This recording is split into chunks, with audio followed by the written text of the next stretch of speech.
พระแก้วเจ้าดังสามประการ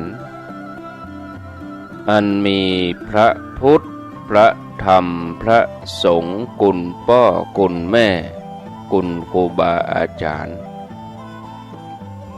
กุลศีลธรรมกรรมฐานจงมาปกห่มรักษาครูบาอาจารย์พระเจ้าพระสงฆ์ทุกรูปปกห่มรักษาบ่ออกไม่ออกศรัทธาตั้นสาธุชนคนดีผู้สนใจใฝ่ในธรรมทุกท่านขอถวายความเคารพแสดงความนับถือพระมหาเถระพระเถรานุเถระเจ้าคณะพระสังฆาธิการครูบาอาจารย์ที่เปิดวิทยุฟังอยู่ที่วัดที่ว่าเวลานี้ขอความสุขความเจริญจงได้บังเกิดแก่ญาติโยมท่านสาธุชนทุกคนทุกท่านได้เวลาแล้วเนอได้เวลาแล้วถึงเวลาแล้วได้เวลาสำหรับการรับฟังธรรมะอันเป็นสาระประโยชน์ทางด้านพระพุทธศาสนาน้ำธรรมคำสอนขององค์สมเด็จพระชินวรสัมมาสัมพุทธเจ้าได้มาปะมาพบมามาเล่าสู่บรรดาพ่อแม่พี่น้อง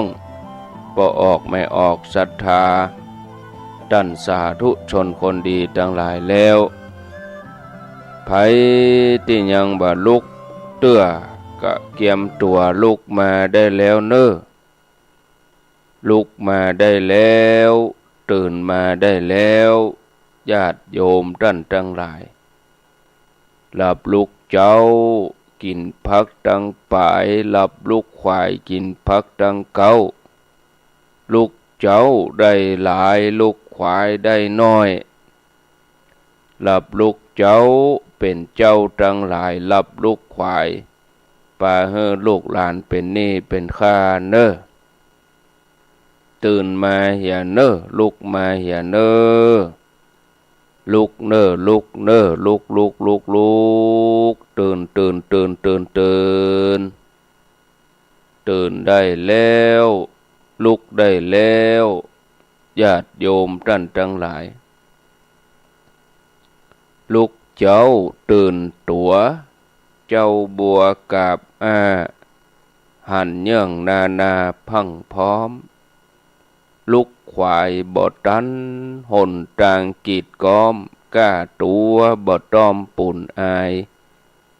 จุงเก่งเข้าไว้อย่าไปเฮือขวายต่อหน้าสบายจำไว้เน้อเจ้าจำไว้เน้อเจ้าอรุณสวัสดิ์ธรรมะสวัสดีสวัสดียามเจ้าศรัทธาญาติโยมท่านผู้ฟังทั้งหลายยินดีต้อนรับทุกท่านเข้าสู่รุ่งอรุณวันใหม่ปะกันเจ้านี้เป็นเจ้าของวันพัดวันพฤหัสบดี6 เมษายน 2566วันนี้เป็นวันเดือน7เหนือแฮม1ค่ำเดือน7เหนือแฮม1ค่ำพร่ำว่าเป็นวันพฤหัสบดีเดือน7นี่เสียวันเสาร์กับพัดเนี่ย37 11เนี่ยเสียเสาร์กับพัดนะศรัทธาญาติโยมวันนี้ก็เป็นวันเสียประจำเดือนมาปะกันในรายการเสียงธรรมแสงอรุณดำเนินรายการโดยอาตมภาพพระครูอภิวัฒนวิกรมวัดปากตางเจริญตำบลดอยหล่ออำเภอดอยหล่อจังหวัดเชียงใหม่เป็นผู้รับผิดชอบดำเนินรายการ มาปะมาพบกับญาติโยมท่านสาธุชนท่านผู้ฟังทั้งหลายเป็นประจำตั้งแต่เวลาตี 5เป็นต้นไปมาปะมาพบญาติโยมท่านทั้งหลายทุกวันจนถึงวันที่8เมษายนวัน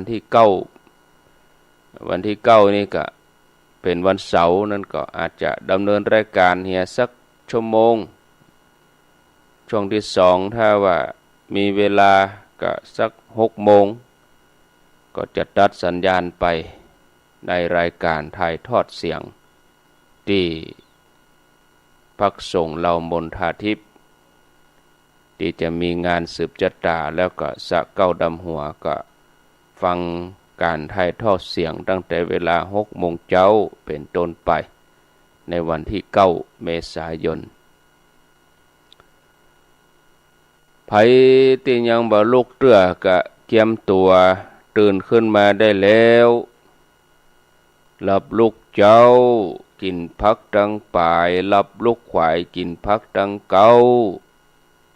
ลุกเจ้าได้หลายลุกขวายได้น้อยหลับลุกเจ้าเป็นเจ้าดังหลายหลับลุกขวายปาเฮือลูกหลานเป็นหนี้เป็นข้าเน้อตื่นมาเหี่ยเน้อลุกมาเหี่ยเน้อลุกเน้อลุกเน้อลุกตื่นตื่นได้แล้วลุกได้แล้วญาติโยมท่านทั้งหลายอรุณสวัสดิ์ธรรมสวัสดีทุกคนทุกท่านวันนี้จะสาระธรรมะต่อติตวาเรื่องวางลงพ่องวางเสียบ้างญาติโยมท่านทั้งหลายแต่ว่านี่เวลาปอก็มาต่อในตอนเจ้านี้ญาติโยมท่านทั้งหลายหลายท่านก็ได้ฟังแต่คืนโดยหลายท่านก็ได้ฟังเมื่อเจ้าหลายท่านก็ได้ฟังเมื่อบ่ายติดตามรับฟังกันก็ขออนุโมทนากับสถานีวิทยุคลื่นต่างๆที่เปิ้นได้รับสัญญาณนำรายการนี้ไปสู่ผู้ฟังทางบ้านบ่ว่าไกลว่าใกล้ญาติโยมที่ติดตามรับฟังทางระบบ Facebook โดยระบบออนไลน์ก็ขออนุโมทนาทุกท่านทุกคนเวรย่อมระงับด้วยการบ่จองเวรย่อมระงับด้วยการบ่ต้องจองเวรอันนี้เป็นภาษิตบทหนึ่งที่คนเฮาฟังแล้วก็คุ้นหูน่าสนใจที่พุทธองค์บ่ได้ตรัสภาษิตนี้โดยเหตุที่ฆราวาสอาฆาตพยาบาทต่อกันต่ออันแต่พระองค์ยังทรงปรารภเหตุมาจากที่ภิกษุทะเลาะเบาะแว้งกันเป็นเรื่องราวที่เกิดขึ้นกับภิกษุเมืองโกสัมพีที่มีความแตกแยกกันเป็นฝักเป็นฝ่ายในสมัยพุทธกาลเรื่องก็มีอยู่ว่าวันหนึ่งพระธรรมกถึกคือผู้แสดงธรรมพระที่แสดงธรรมบรรยายธรรมเทศน์ธรรมเปิ้นฮ้องว่าพระธรรมกถึกก็มีลูกศิษย์นักหลายร้อยพระธรรมกถึกท่านก็ได้เข้าไปปลดทุกข์ในห้องส้วมห้องน้ำเมื่อทำภารกิจเสร็จแล้วเหลือชำระเหลือน้ำไว้ในภาชนะเอาน้ำไว้ในขันแล้วก็ลืมคว่ำขันต่อมาพระวินัยธรนี่เปิ้นชำนาญในเรื่องของวินัยเคร่งวินัยหน่อย ก็มีลูกศิษย์หลายร้อยเหมือนกันท่านก็ไปใจห้องส้วมนั้นเมื่อหันน้ำขังอยู่ในขันนั้นบ่ถูกคว่ำก็ออกมาถามพระธรรมกถึกว่าท่านฮู้ก็ว่าการเหลือน้ำไว้ในขันแล้วบ่คว่ำเนี่ยมันเป็นอาบัติพระธรรมกถึกก็ยอมรับว่าบ่ฮู้โอ้ผมบ่ฮู้ท่านแล้วก็ขอปรงอาบัติชำระความผิดนั้นแต่พระวินัยทรก็ตรัสว่าในเมื่อท่านบ่ได้ตั้งใจก็บ่เป็นหยังบ่เป็นอาบัติเพราะว่าบ่ได้ตั้งใจก็นึกว่าเรื่องจะจบต่ออันมันบ่จบญาติโยมแน่หลังจากนั้นพระวินัยทรก็ได้อู้กับลูกศิษย์ของตัวเก่าทำนองตำหนิพระธรรมกถึกว่าโอ้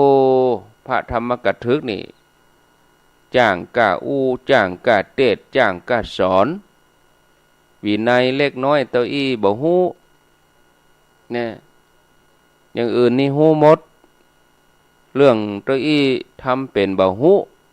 ก็ไปอู้ให้ลูกศิษย์ฟังลูกศิษย์ก็ถือหางอาจารย์เนี่ยเอากรรมของอาจารย์เนี่ยไปอู้เยาะเย้ยให้กับบรรดาลูกศิษย์พระธรรมกถึกฟังว่าโอ้อาจารย์ของท่านทั้งหลายเนี่ย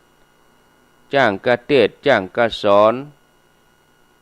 วินัยเล็กน้อยนี่บ่ฮู้ก็ไปอู้เยาะเย้ยกันเมื่อฮู้ถึงหูพระธรรมกถึกก็บ่พอใจโอ้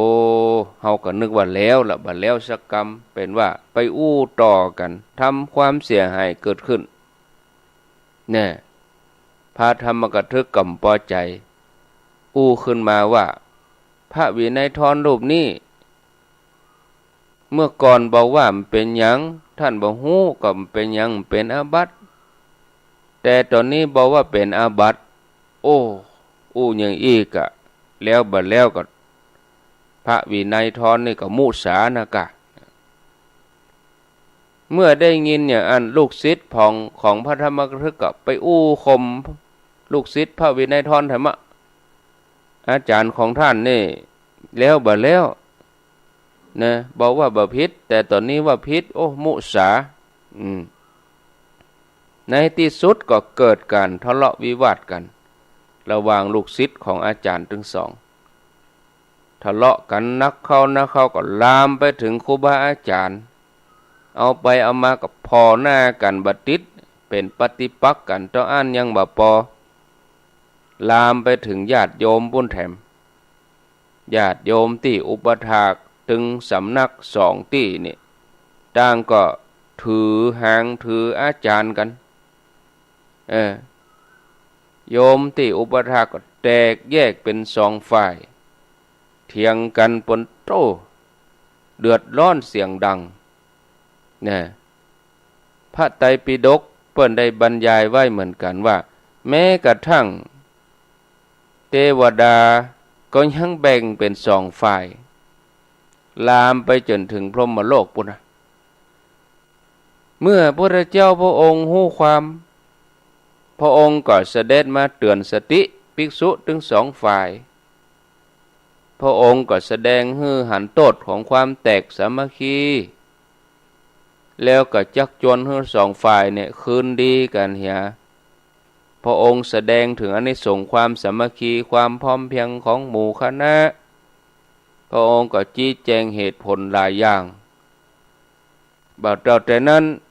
พระองค์ก็ทรงยกชาดกต่างๆขึ้นมาเล่าเพื่อจะเตือนใจของคนทั้งหลาย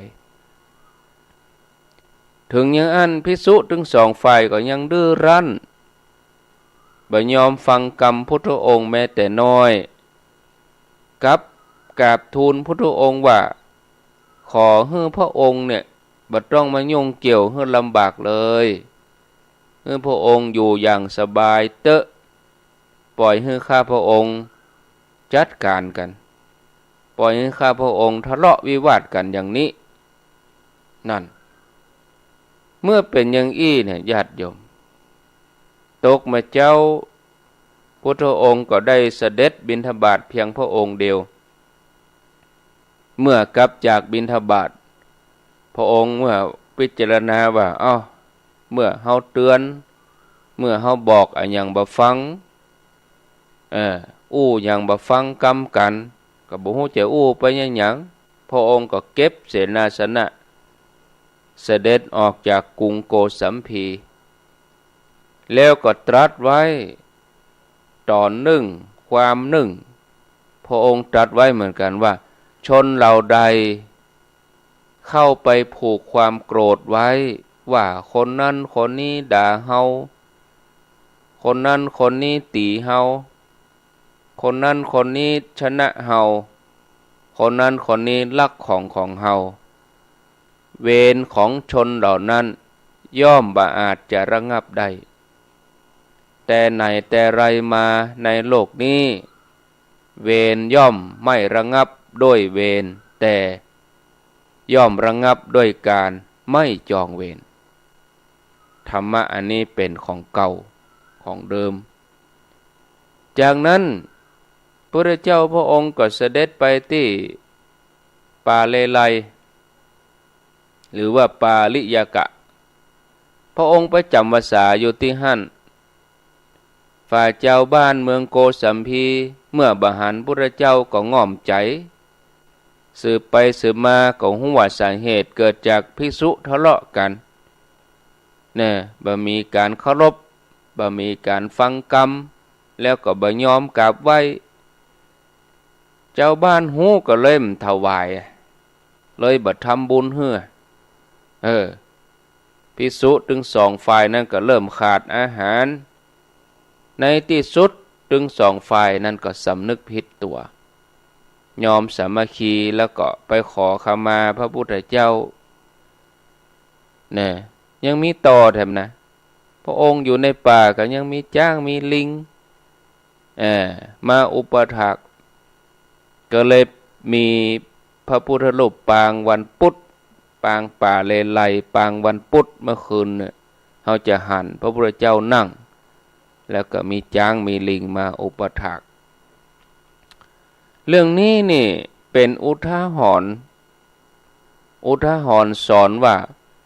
คนที่ดื้อรั้นหัวแข็งบ่ยอมฟังกรรมไผ่บางครั้งบ่ใจคนที่ไกลวัดไกลว่าอันยังได้แก่ภิกษุเหล่านั้นพระภิกษุ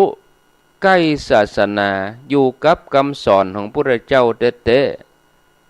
แต่บ่ได้เอาคำสอนนั้นมาปฏิบัติอีกทั้งบ่ใจพระอรัชชีบ่ได้ใจพระที่ติดลาภสักการะบ่ได้เป็นพระที่บ่สนใจพระธรรมวินัยหากเป็นถึงครูบาอาจารย์ถึงสองสำนักธรรมกถึกกับวินัยทรเป็นผู้ที่มีความรู้ศึกษาอย่างดีถึงทั้งโลกทั้งธรรมมีลูกศิษย์ลูกหาญาติโยมเคารพนับถือมากมายหากบ่เกิดเหตุทะเลาะวิวาทกันอย่างนี้ท่านเหล่านั้นก็สามารถฮ้องว่าเป็นพระดีคำถามก็คืออันยังทำให้ท่านเหล่านั้นดื้อรั้นจนทำผิดถึงขนาดนั้นคำตอบก็คือความยึดมั่นถือมั่นเชื่อว่าตัวเองถูกต้องอย่างเดียวเชื่อว่าตัวเองถูกอย่างเดียวไม่ได้มองความผิดตัวเองจ้างก็ใส่โทษจ้างก็กล่าวหาโดยที่บ่ได้พิจารณาตัวเองทำให้ปักใจเชื่อว่าตัวเองถูกอย่างเดียวมุ่งไปว่าอีกฝ่ายหนึ่งผิด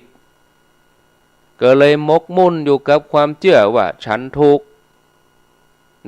เธอผิดใจอย่างอี้มันก็ปิดสนิทละบ่ยอมรับฟังบ่ยอมเปิดบ่ฟังความหันของไผญาติโยมบ่ยอมรับฟังความหันของไผทั้งนั้น ไปต่างจากตัวเก่าอันใดที่มันแตกต่างจากความคิดตัวเองอันนั้นผิดหมดอันนี้มันถูกบ่เว้นแม้กระทั่งคำสอนของพระพุทธเจ้าญาติโยมทั้งหลายเดาได้บ่ยากว่าขณะที่พระองค์แสดงธรรมให้ภิกษุโกสัมพีฟังในใจของท่านเหล่านั้นก็อื้ออึงและงมไปด้วยกรรมกล่าวโทษบ่ได้ฟังคำเตือนของพระพุทธเจ้าปรารถนาจะให้ฝ่ายตรงข้ามเนี่ยยอมตัวเองฝ่ายเดียวแม้หูจะฟังแต่บ่ได้ยินเนี่ยกับหูสึกรำคาญในสิ่งที่พระองค์ตรัสหูสึกเฉยไปเหี่ยบ่ใช่ต้องอันความเชื่อมั่นว่าตัวเองถูกเต็มร้อย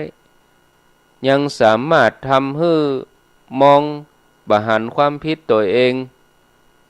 หรือยอมรับได้ว่าตัวเองมีส่วนผิดทำให้เหตุการณ์นั้นลุกลาม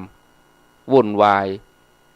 ตึงในวัดลามไปถึงฆราวาสญาติโยมลามไปจนถึงเทวดาบนสวรรค์ถึงแม้เพียงตัวอีนั้นก็ยังบ่พอหันโทษหันภัยยังสักอย่างใจมืดเพราะว่าใจจดจ่ออยู่กับความถูกตัวเองแล้วก็ความผิดของแถมฝ่ายหนึ่งท่านผู้ฟังญาติโยมท่านสาธุชนท่านทั้งหลายบ่มีอันยังที่จะทำให้ใจเฮาปิดบ่มีอันยังที่จะทำให้สติเฮาคับแคบพอเพียงแค่ปลายจมูกหูดังได้เต้ากับความยึดมั่นถือมั่นในความถูกต้องของตัวเองเท่านั้นผลก็คือทำผิดโดยที่บ่รู้ตัวทั้งที่ทำผิดก็ยังเชื่อว่าตัวเองทำถูกนะแล้วในที่สุดก็หนุนส่งทำให้ผิดนักเข้าโดยยากที่จะยอมรับผิดอย่างกรณีภิกษุเมืองโกสัมพีเนี่ยทั้งที่พุทธองค์แสดงออกปลีกพระองค์ไปจำพรรษาอยู่ในป่าพระองค์เดียวก็ยังบ่ฮู้สำนึกเตี่ยเมาเสียเวลาในการทุ่มเถียงกันนะต่อเมื่อเจ้าบ้านประท้วงด้วยการบ่ไหว้ด้วยการบัดตาลด้วยการบ่ใส่บาตรโจรอาหารขาดแคลนถึงยอมลดทิฐิมานะยอมรับผิดกลับมาสามัคคีกันแม้อย่างนั้นก็บ่อาจจะฮ้องได้ว่าเป็นการสำนึกผิดอย่างแท้จริงเพราะหยังเพราะถูกแห่งกดดันจากญาติโยมอันนั้นเป็นเหตุผลเดียวกับที่ภิกษุถึงสองฝ่ายนี่พากันไปขอขมาพระพุทธเจ้าเพราะว่าถ้าบ่ทำอย่างนั้นก็คงได้รับการอุปถัมภ์บำรุงจากญาติโยมอันนี้เป็นอุทาหรณ์ที่ดีสำหรับคนดีเพราะยิ่งทำดีนักเท่าใดบางทีก็ยึดติดในความดีความถูกต้องของตัวเองบางครั้งก็อาจจะทำสิ่งที่บ่ถูกบ่ต้องโดยที่บ่รู้ตัวเกิดความขัดแย้งลุกลามกลายเป็นการทะเลาะวิวาทถึงขั้นที่ห้ำหันกันนะจำนวนบ่น้อยน่ะที่เป็นอย่างนี้เพราะความยึดมั่นถือมั่นในความถูกต้องของตัวเองจนบ่สนใจความพินาศเสียหายที่จะลุกลามที่จะเกิดขึ้นโดยมาถึงคนอื่นถึงสังคมขอให้ตัวเองชนะก็พอแต่ว่าการญาติโยมคนที่คิดว่าตัวเองชนะเนี่ยการบ่ได้ชนะเลยถ้าเฮายึดมั่นถือมั่นในความถูกต้องของตัวเองน้อยลงลดทิฐิลดอัตตาเปิดใจรับฟังคนอื่นนักขึ้นเปิดตาพอโทษพอภัยที่จะเกิดขึ้นโดยมาพ่องจะไปคิดแต่เอาชนะฝ่ายเดียวถ้าคิดยึดมั่นถือมั่นในตัวตนเกินไปกึดเอาชนะฝ่ายเดียวความบาดหมางก็จะเกิดขึ้น ชีวิตก็ขาดความสุขบ้านเมืองก็ขาดความสงบจะสุขหรือทุกข์คนเฮานี่มันอยู่กับปัจจัยสองส่วนปัจจัยภายนอกกับปัจจัยภายในในบรรดาปัจจัยสองส่วนนี้ญาติโยมปัจจัยภายในคือตัวเฮามีความสำคัญที่สุดบางครั้งปัจจัยภายนอกมันบ่น่ากลัวหรือบ่น่าอันตรายแต่เหตุใดเฮาถึงเป็นทุกข์ละอองเกสรดอกไม้มันมีพิษมีภัยแต่หลายคนแพ้อาการเกิดอาการแพ้เกสรดอกไม้บางคนแพ้อาหารทะเลกินไปแล้วก็เป็นพดผื่นคันขึ้นมา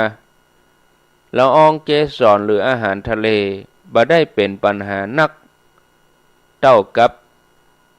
ที่มันเกิดกับร่างกายของเฮาคนล้มป่วยบ่ได้เพราะเชื้อโรคอย่างเดียวแต่ยังเป็นเพราะภูมิคุ้มกันในร่างกายอ่อนแอปล่อยให้เชื้อโรคลุกลามอาละวาดขณะที่บางคนมีเชื้ออย่างเดียวอยู่ในร่างกายนะเชื้ออย่างเดียวกันแต่บ่เป็นอย่างเลยนะเนื่องจากภูมิคุ้มกันของเขานี่สามารถคุมเชื้อโรคนั้นบ่ให้ขยายตัวคนที่เสียชีวิตโดยโควิดก็ดีโรคซาร์โรคไข้หวัดปอดของเขาเนี่ยถูกทำลายโดยยับเยิน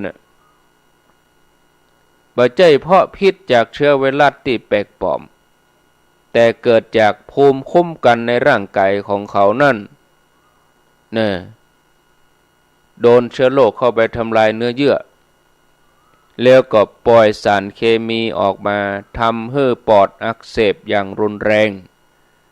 นอกจากเนื้อเยื่อที่ดีจะตายหลอดเลือดในปอดก็รั่วทำให้เลือดแล้วก็ของเหลวท่วมปอดจนถึงแก่ชีวิตตอนที่โรคโควิดนั่น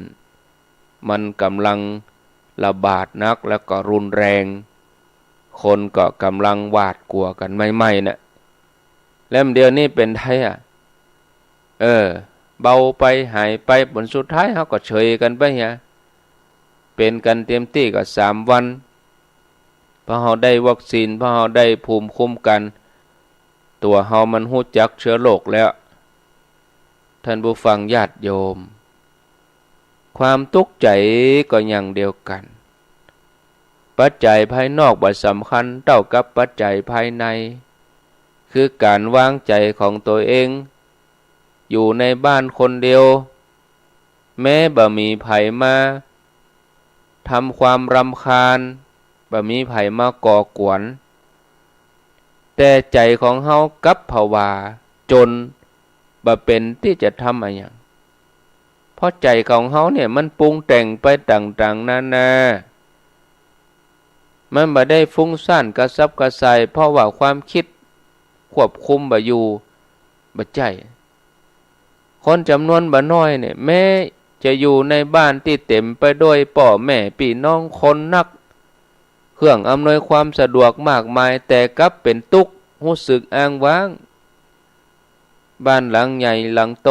เครื่องอำนวยความสะดวกครบถ้วนเลยแต่รู้สึกอ้างว้างโดดเดี่ยวการสำรวจเมื่อประเมินมานี้เราอ่อนเยาวชนในเมืองหลวงอย่างกรุงเทพมหานครใช้เวลาอยู่กับมือถือวันละประมาณ4 ชั่วโมงโดยเฉลี่ยเหตุผลคือง่อมคือเหงาเวลาเป็นทุกข์เพราะถูกตำหนิจนกินบ่ได้นอนบ่หลับคนเฮาก็จังไปโทษคนที่อู้อย่างอันกับเฮาแต่เฮาลืมนึกไปว่าลมปากของเขามันสลายไปกับอากาศธาตุเมินแล้วเหตุใดคำโอ้ของเขาถึงดังอยู่ในหัวดังอยู่ในใจของเฮาครั้งแล้วครั้งเล่าแถมยังชัดเจนขึ้นมาเหมือนการฟังเทปย้อนหลัง ซ้ำแล้วซ้ำอีกภัยกันที่จำคำอู้ของเขาจนประทับแน่นในใจซ้ำยังเอามาเติมให้ตัวเองบ่หยุดบ่หย่อนแม้เขาอาจจะอู้ด้วยคำสุภาพด้วยความปรารถนาดีแต่เหตุใดมันถึงกลายเป็นเหมือนค้อนทุบใจเฮาเป็นเพราะเขาหรือว่าเป็นเพราะเฮาแน่ที่จริงบ่ใจเฮานะที่รู้สึกเหมือนถูกค้อนบุบเมื่อได้ฟังกรรมอย่างที่ว่ามาแต่เป็นกิเลสแต่เป็นอัตตาต่างหากที่มันทำให้เจ็บปวดที่มันทำให้หลงเนี่ยศรัทธาญาติโยมท่านผู้ฟังญาติโยมท่านสาธุชนท่านทั้งหลายพิจารณาให้ดีบ่ว่าปัจจัยภายนอกจะเป็นอย่างใดเศรษฐกิจการงานบ่ก้าวหน้าตำแหน่งบ่เติบโตคนฮักตีจากเปื้อนฝูงพัดภาคหรือแม้กระทั่งเคราะห์กรรมมากระทบร่างกายจนสุขภาพเสื่อมทรุดลงไปทั้งหมดนี้ก็บ่ทำให้เฮาทุกข์ได้ถ้าเฮามีสติมั่นคงเฮาบ่จมปักอยู่กับอดีตเฮาบ่ได้กังวลกับอนาคตจนทำให้จิตใจหม่นหมองในวันปีใหม่เมืองที่จะมาถึงแถมสัปดาห์หน้านี้หลายคนก็ปรารถนาจะหันความโชคดีในปีใหม่เมืองได้รับความสำเร็จมีชื่อเสียงพร้อมบริบูรณ์ที่รออยู่ตรงหน้าแต่จะดีกว่าถ้าเฮามองข้ามแล้วก็มาพอใจตัวเก่าโดยการหวังว่าธรรมะทั้งหลายบ่ว่าสติปัญญาสมาธิจะเจริญงอกงามเพื่อเป็นเกราะคุ้มครองป้องกันใจโดยที่เฮาจะบ่หวั่นไหวกลัวเคราะห์ภัยอันใดเพราะมั่นใจว่าธรรมะเหล่านี้จะสามารถเปลี่ยนทุกข์ให้เป็นสุขเปลี่ยนเคราะห์ให้เป็นโชคแต่หวังต้องอั้นบ่พอเฮาจะต้องลงมือทำตัวทำอะไรอย่าง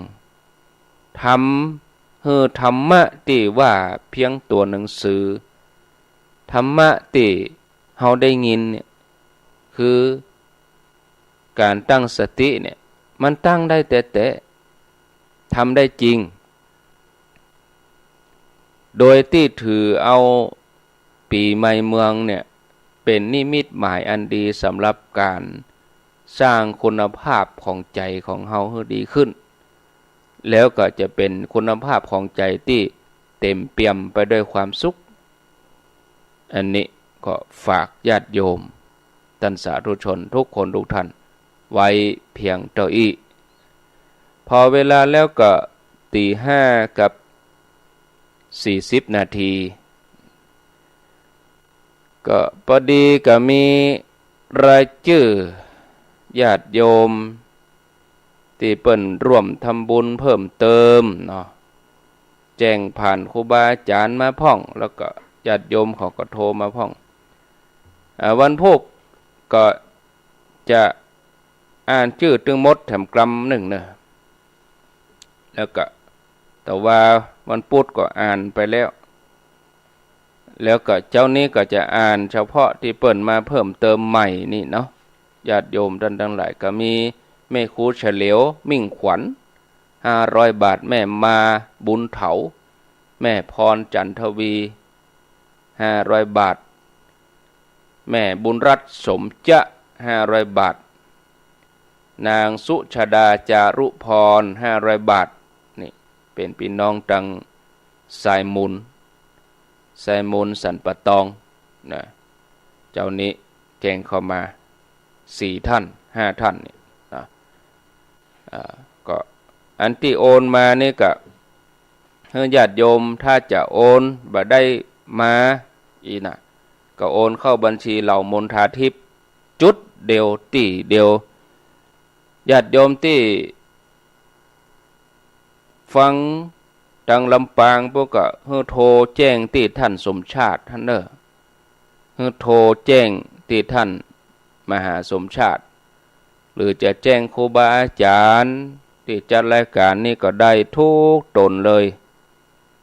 ถ้าญาติโยมจะโอนมาก็โอนเข้าบัญชีเหล่ามนทาทิพย์นะเลขที่เกียมปากกามาเหี่ยเอาปากกากับกระดาษมาเขียนไว้จะบอกทีละ3 ตัว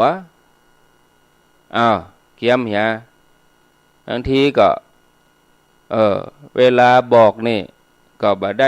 ได้ฟังสักคำญาติโยมชอบโทรมาเบอร์บัญชีหยังก็จดบัตรทันท่านตนนั้นเปิ้นบ่บอกตนนั้นเปิ้นบอกเว้ยก็ตนนี้จะบอกจ้าเกียมแล้วกะเกียมแล้วก็ว่ารับแล้วเขียนไว้เหี่ยธนาคารทกสทธงเนอะทกสสาขาดอยหล่อชื่อบัญชีที่พักสงฆ์เหล่ามนทาเลขที่อันหยัง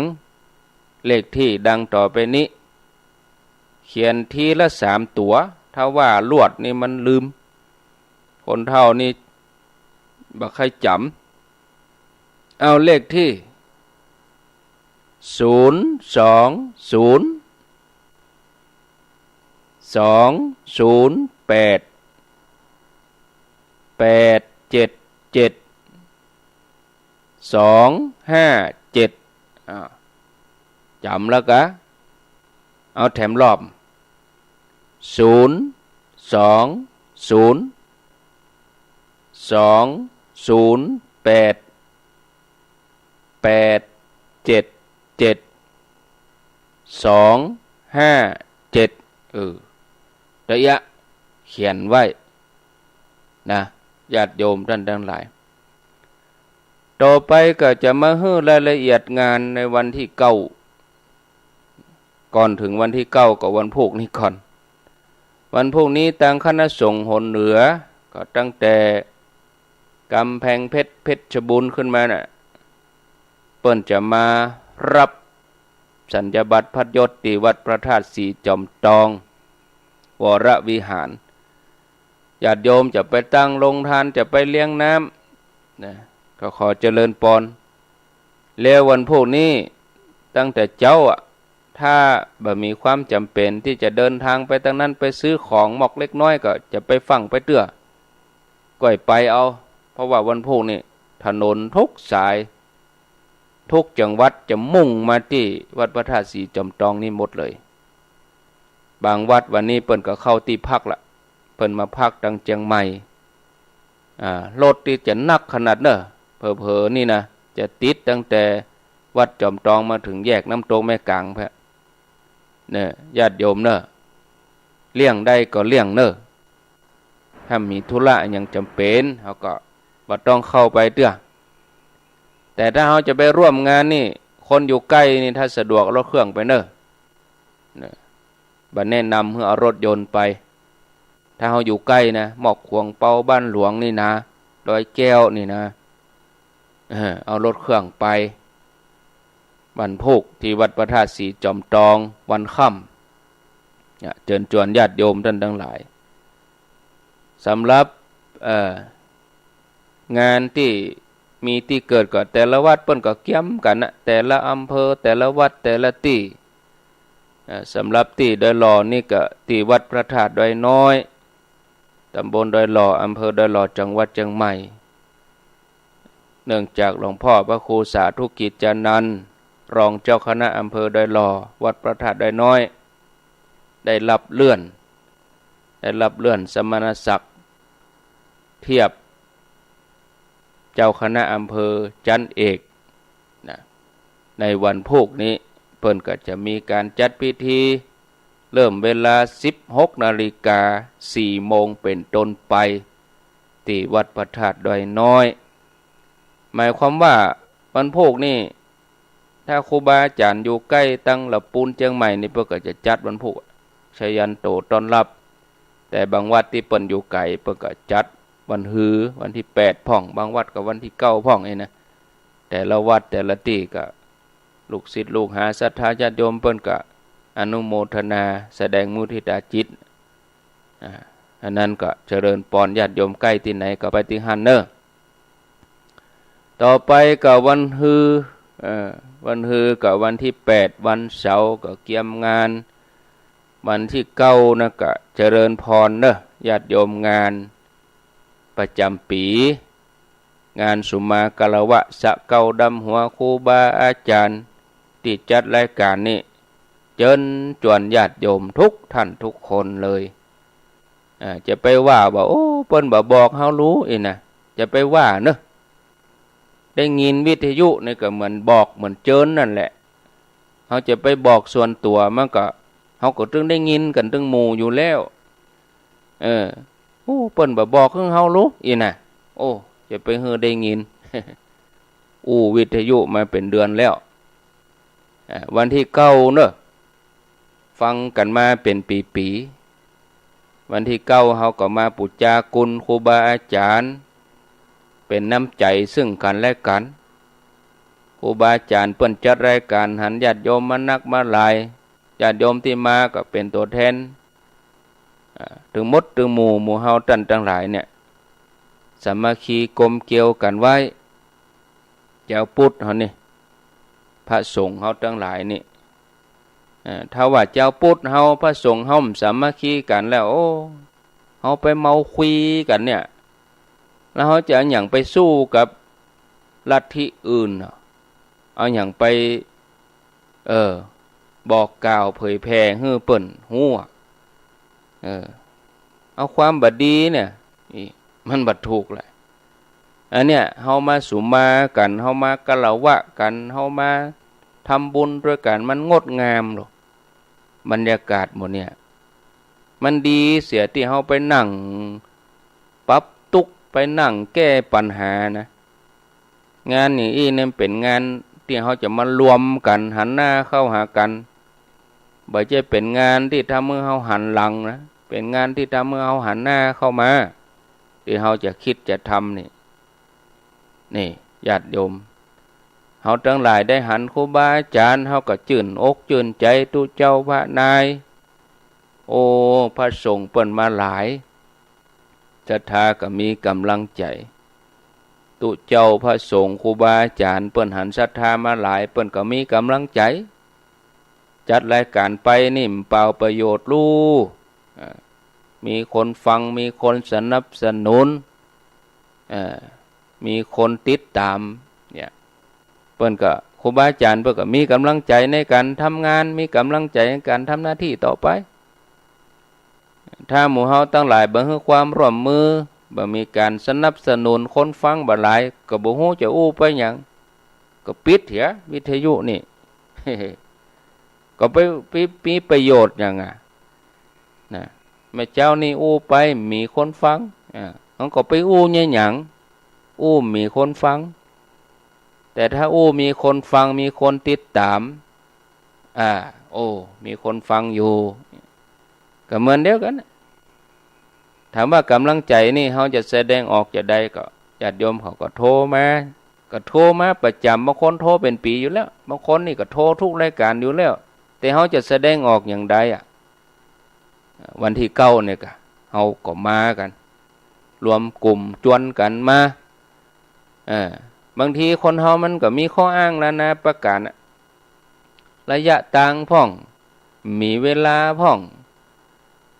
ก็บางทีเฮาก็มีข้อจำกัดเนาะบางคนเปิ้นมีข้อจำกัดของเปิ้นโดยเหตุผลแต่ถ้าว่าเฮาพอจะสะดวกมาร่วมได้ก็ควรจะมาเพราะปีในครั้งเดียวปีหน้ามาเจอที่นี่แล้วน่ะทำครั้งเดียวต่ออันถ้าเป็นวันที่10เฮาจะมาแก้ตัวโอ้ขอเนี่ยแหมกรรมผิดพลาดไปแล้วได้แล้วผ่านวันที่9ไปแล้ว เขาจะมาขอโอ้วันที่10 11เนี่ยขอเนี่ยแฮมเตื้อเตอะแก้ตัวแฮมก็มีแล้วนะปีหน้าเขาก็ต้องไปเมืองฝางปุ้นแฮมปีเขาก็ไปลำปางแฮมปีเขาก็ไปเวียงป่าเป้าที่เดียวครั้งเดียวปีเดียวเท่านั้นมันมีซ้ำสองแหละเพราะปีก่อนก็ประตังเจริญแฮมปีก็ได้นางแก้วย้อนหลังไปนั่นก็ที่ไหนวัดป่างิ้วเขาก็ทำกันเนาะงานสุมากละวะสะเกาดำหัวซึ่งก็เป็นที่น่าอนุโมทนาปีนี้ก็วันที่9นี่ก็เสมือนว่าญาติโยมเขาได้มาร่วมทำบุญตานเถาะตานทรายตานแตนซ้อมก่อนซักซ้อมกันที่เขาจะได้ทำบุญตานศาลาปุ้นไปตานปลายปีปุ้น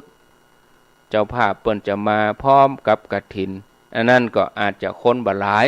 อาจจะมีเฉพาะไก่หิมเหียอีน่ะเพราะว่ากฐินนี่มันก็มีกุฏิแต่ก็บ่แน่บางทีญาติโยมเขาอาจจะเดินทางมาร่วมแถมวันที่9นี่ก็เป็นการทำบุญเพื่อจะให้ศาลานี่ได้ใจในวันปีใหม่เมืองก็นั้นเฮาได้ใจศาลาวันปีใหม่เมืองก็บักตะคิดตะห่วงใจอย่างแล้ว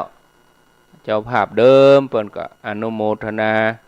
เปิ้นก็ยินดีให้ได้ใจศาลาไปก็มันเฮาก็บ่จ้างจะใจเนาะเปิ้นมาสร้างมาแปลงแล้วก็ถึงเวลาเฮาไปใจเปิ้นยังบ่ได้ตานเตื้อแต่อันนี้เจ้าภาพเปิ้นก็ใจกว้างเปิ้นหมู่เฮาทั้งหลายทำกิจกรรมไปก่อนก็เลยคิดว่ากิจกรรมอันยังที่จะทำให้เฮามีส่วนร่วมกันทั้งหมดกันเนี่ยเฮาก็สืบจัตตามาง่าย9 โมงเกิง10 โมง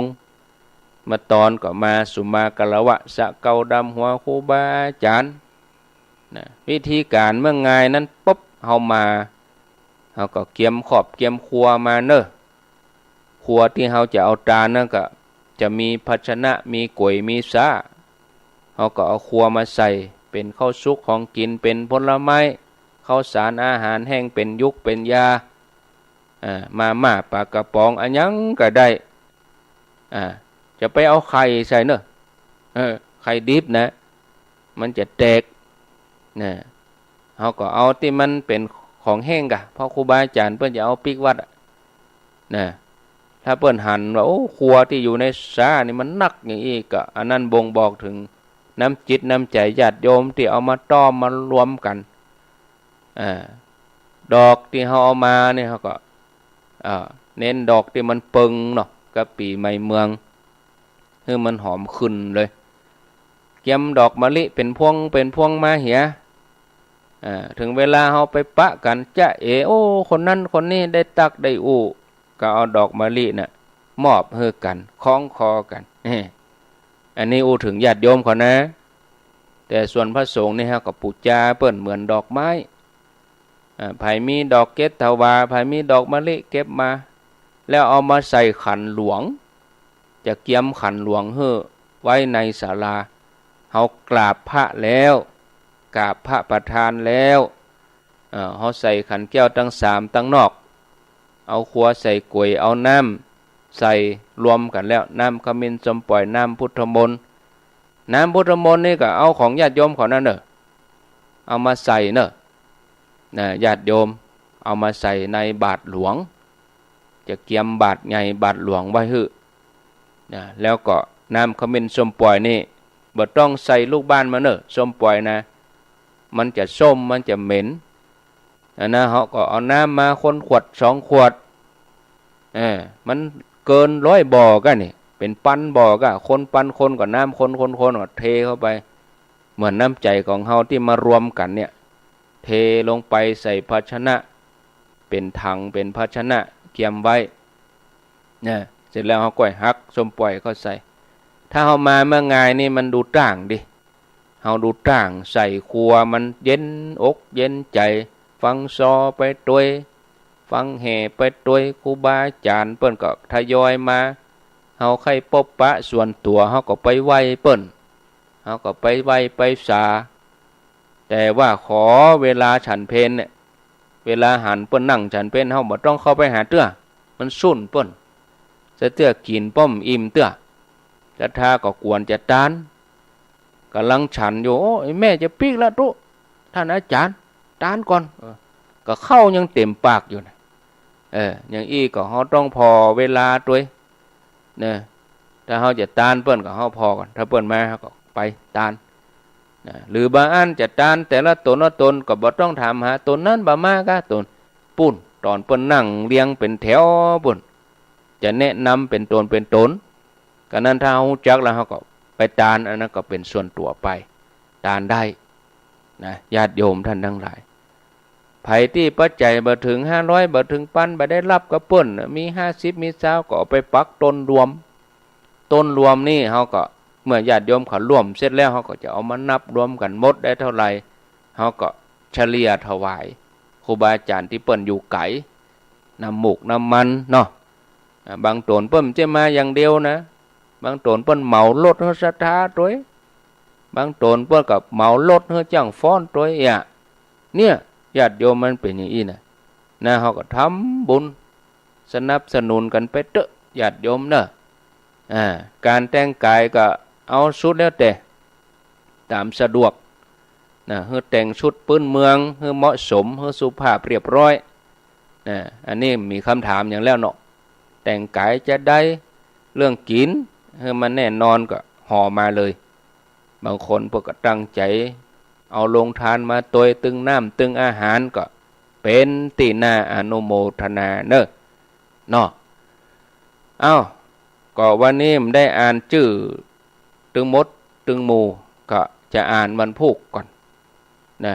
อ่านวันพุธก็ขอบคุณทุกท่านทุกคนเวลาหมดลงไปรายการต่อไปก็ติดตามรับฟังหลวงปู่พระครูปฏิภาณธรรมทินวัดพระธาตุม่อนจอมพอเป็นประจำทุกวันพฤหัสบดีเวลา6 โมงถึง7 โมงเป็นประจำอาตมาภาพจะดำเนินรายการต่อเนอก็เสียงก็บ่ค่อยมีเสียงลู่หายไปแต่คืนก็2 ชั่วโมงเนาะถ้ามาจัดมาเจ้านี่แถมก็